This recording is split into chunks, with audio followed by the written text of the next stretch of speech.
একদিন এক গহীন জঙ্গলে বাস করত এক পুরনো ডাইনি।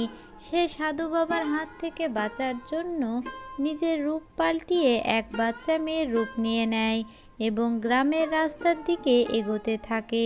ঠিক ওই সময় ডাইনির মেয়ে হেঁটে আসছিল। সে সকাল থেকে কোনো খাবার পায়নি বলে ওই বাচ্চা মেয়েটিকে ধরে খেয়ে নেয়।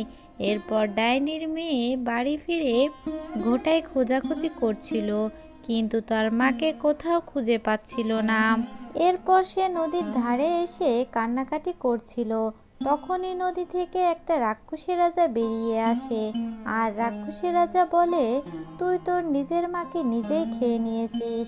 সে কাঁদতে কাঁদতে বলে, রাক্ষসী রাজা, তাহলে কি আমি আমার মাকে কোনোদিন ফিরে পাবো না?